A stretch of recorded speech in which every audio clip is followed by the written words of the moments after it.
What's this week been like? What day is it? Yeah, right. It's been, listen, this is the gig, and that's what I like about it. We're making a lot of decisions, but the most important decision as I sit here, or stand here, and as we work in our building, the most important thing is bringing the right people in. So part of hiring a coaching staff is making sure that we identify who those people are and make sure that that's who we want to add to our staff. How much of the process is left for the GM selection? Good question. I don't think we have a timeline, but I think we're huddling up and having a lot of good discussions and see where it goes. How have the interviews gone? George had his second one today. Good. I think we've had some really qualified candidates in there. It's always fun to talk football with all of them, so I think we're gathering information as we go. Are there more candidates? I think that remains to be seen.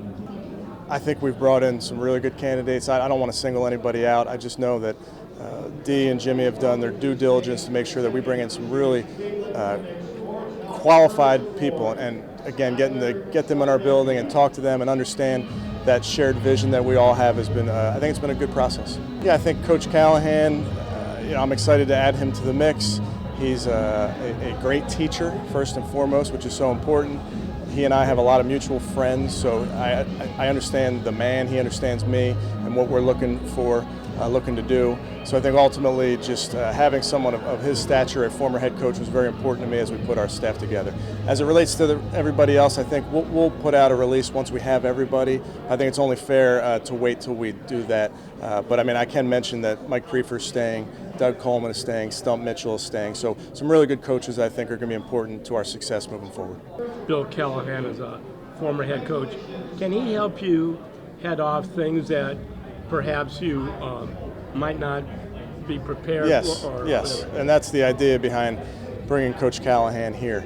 He's been there, he's done that at the collegiate level, at the pro level, so I'm going to lean heavily on him, among other guys on the staff, but Coach Callahan brings a very unique perspective, and I just like to be surrounded by smart people. Kevin, are you interviewing offensive coordinator and quarterback coach candidates?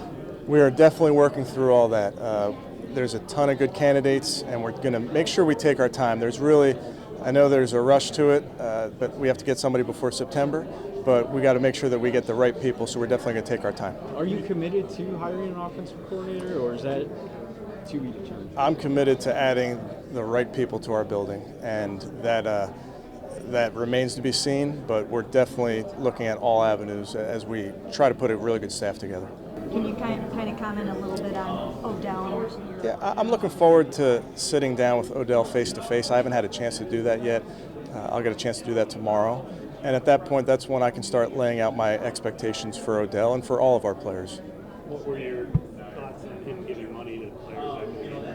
Yeah, again, we'll talk about that and lay out the expectations for our guys and the conduct and how we want them to conduct themselves. I think I'm going to make sure when I sit down with Odell tomorrow and I get face-to-face, we're going to talk about what we expect moving forward, but it'd really be unfair to me. I don't have a relationship yet with Odell, so we need to sit down and get to know each other. He needs to get to know me, I got to get to know him, and then we're going to move forward with our eyes ahead to 2020. Is there a mutual